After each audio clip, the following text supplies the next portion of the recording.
Hello neets. Welcome back to I Talk Anime. Today I am reviewing Wanpanman Season 2. So without wasting any time, let's get into it.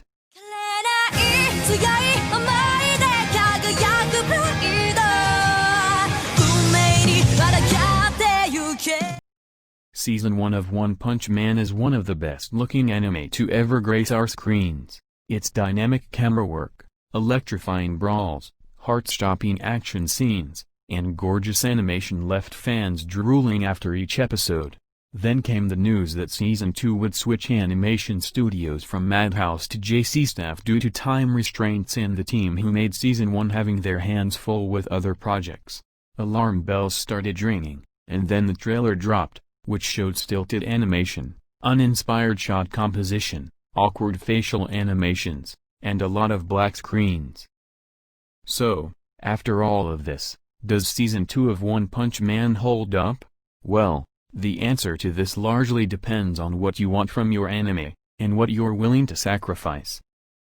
One Punch Man is defined by three things: intense and exhilarating fight scenes between fun and campy heroes and villains, a philosophy based around searching for a purpose in life and feeling unfulfilled, and jokes based on both the fights and the philosophy. In Season 2, just as in Season 1, we get the latter too. The jokes are still there, delivered expertly by the voice cast, especially our protagonist Saitama. However, many of the jokes in Season 1 relied on physical comedy and slapstick, but with poor animation. Some of that is lost in Season 2. And the philosophy is still there, but that is all handled by the writer of the manga, so the story, themes, and big ideas are going to be carried forward effortlessly, regardless of how the show looks. If you love One Punch Man for its characters, relationships, gimmicks, costumes, personalities, and agendas, then there's nothing to dislike here. If you're invested in the story and want to know how it can possibly build on the ultimate sucker punch that is the ending of Season 1, then you won't be disappointed by Season 2. But if you are hoping for Season 2 to deliver those same visceral fight scenes that we were lucky enough to see in One Punch Man's freshman outing, then the new episodes will probably leave you underwhelmed. The animation is slow and lazy, taking horrendous shortcuts to get the fights done and dusted in as simple a way as possible. Gone are the intricately detailed character action shots, with dynamic slow motion and constantly shifting camera work. Instead, we have flashes, cuts to black, and machine gun punches, all reminiscent of the drawn-out fight scenes of Dragon Ball Z from more than 20 years ago. For a show with punch in its name, not a single blow leaves any lasting impact.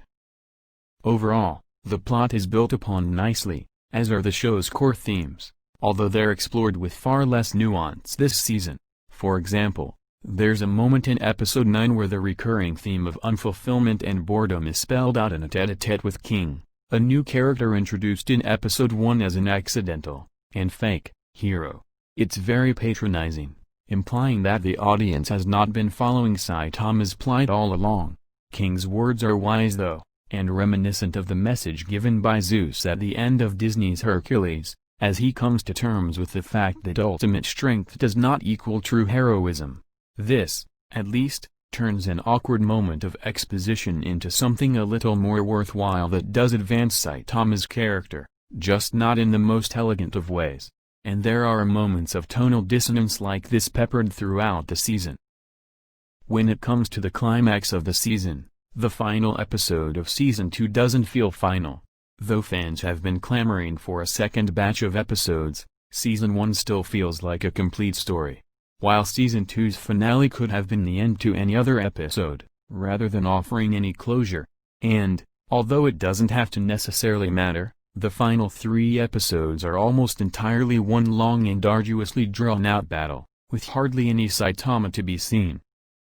Again, this is reminiscent of Dragon Ball Z, especially that one infamous moment when Frieza threatens that Namek will explode in 1 minute and that minute is then somehow drawn out over several 20-minute episodes.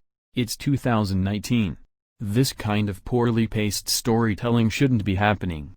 Not when Season 1 of One Punch Man consistently delivered on its jokes, its fights, its music beats, its plot, and its character growth.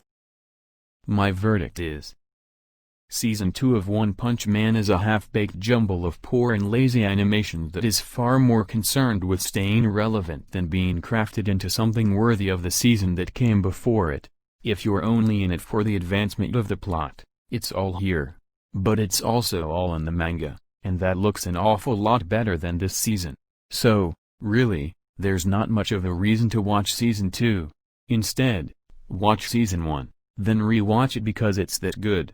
Thanks for watching, and I will see you in the next video.